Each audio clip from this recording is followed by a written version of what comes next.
Can you help walk us through, Bob, what exactly was going on with the carbon dating? Why do we have a date range from 1260 to 1390? Yes, I can. I've written 33 papers on the Shroud of Turin. 13 of them are related to the carbon dating. My last paper was number 33, and that's my best attempt to try and explain the carbon dating of the Shroud of Turin to the layman. And this was written to document a presentation that I made in March of 2022 at a 2-day apologetics conference in Charlotte, North Carolina. The carbon dating is done by taking a sample of the material. You don't want to take the entire item because carbon dating is a destructive process. You burn it. And so they take a small sample and they burn the small sample, and in the process, they count the number of carbon-14 atoms and the number of carbon-12 atoms, so that they obtain a ratio of the carbon-14 to carbon-12 in the sample. And they did that for the Shroud of Turin and for each of the other 3 standard samples. That's what they would be called, because they had a known date to them, historical dates. And so what they're measuring is the ratio of carbon-14 to carbon-12. But then you have to be able to take that ratio and calculate a date for the sample that was burned.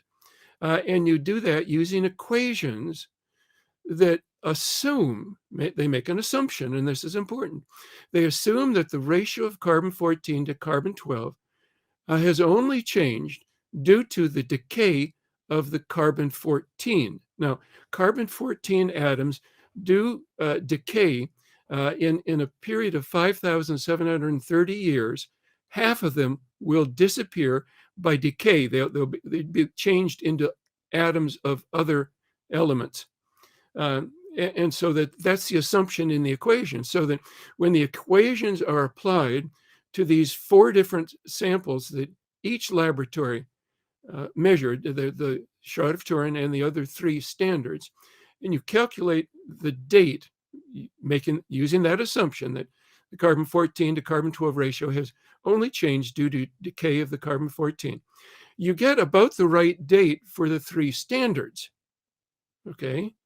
And so what that means is that they were measuring the correct carbon-14 to carbon-12 ratio. The equipment was working properly. The procedures, the other chemicals, whatever else they were using, was all being done correctly.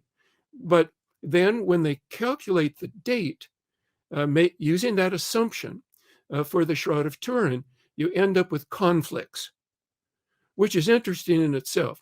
So that 3 samples were cut right next to each other and sent to the 3 different laboratories. Actually, in Tucson, there were one smaller sample sent with the larger sample. So 2 samples were sent to the laboratory in Tucson, Arizona.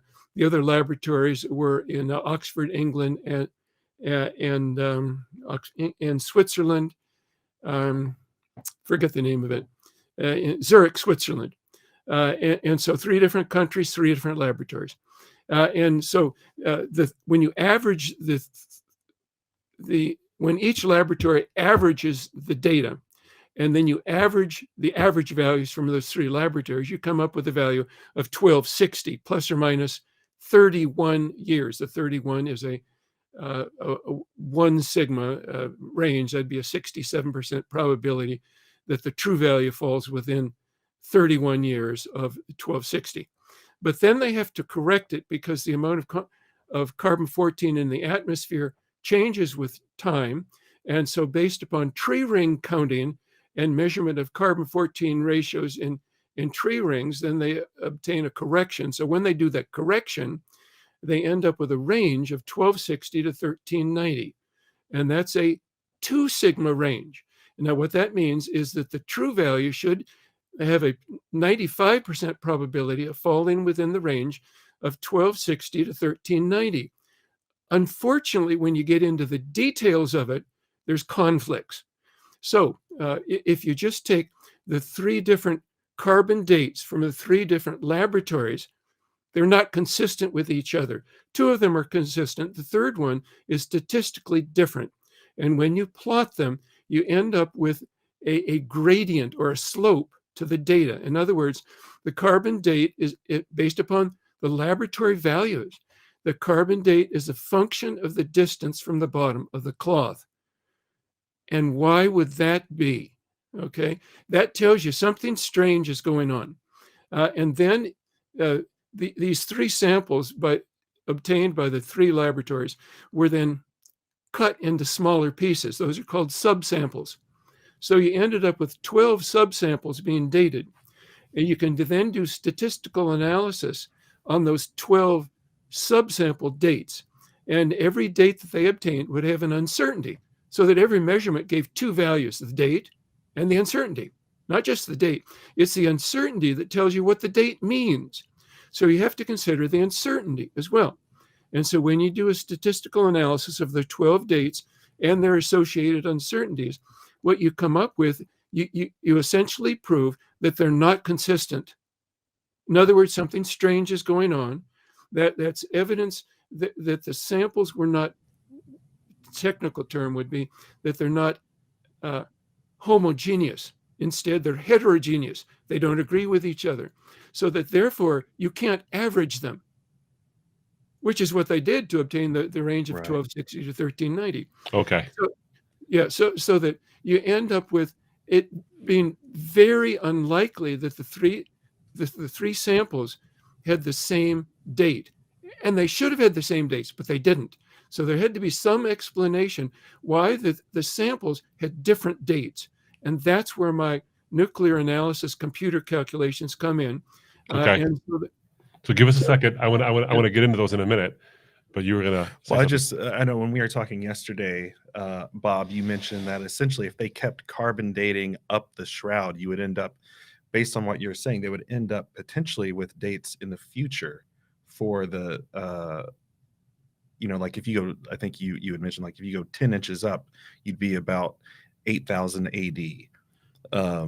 Yeah. Is that about right? That's kind of the issue with the carbon dating there? Let's take, the average of the range of 1260 to 1390 is 1325. So let's start from there. The slope to this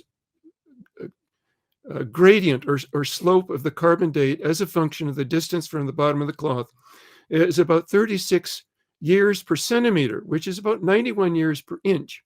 So that if you move the sample point up 10 inches, you would increase the date from 1325. You'd increase that by 910 years. You'd then be dating to the future. So that that's a prediction of my nuclear analysis computer calculations. So that a sample from the right elbow should date, according to my calculations, to about 4,500 AD. A sample from the left elbow should date to about 3,500 AD, based upon my hypothesis of neutrons being emitted from the body, and then they would go through the shroud into the limestone, bounce around, and come out basically in a characteristic shape that results from where the neutrons were emitted and the shape of the limestone tomb.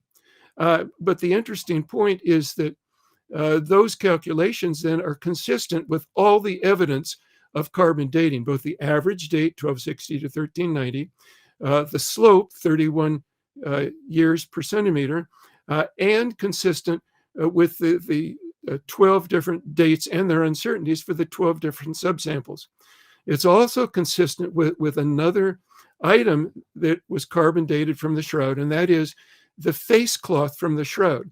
In John chapter 20, it talks about the face cloth or head cloth being separate from the body cloth in the tomb, so that it would have been further away from the neutron emission and thus have less new carbon-14 produced on the face cloth.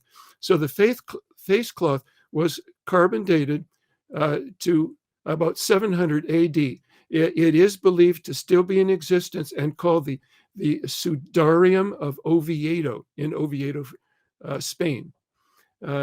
So that when I looked in my computer calculations where a person doing the burial would have most likely dropped the face cloth, my calculations predicted 700 AD in exact agreement with the experiments. So there's a correlation here that gives me significant confidence that I'm on the right track here in explaining the carbon dating.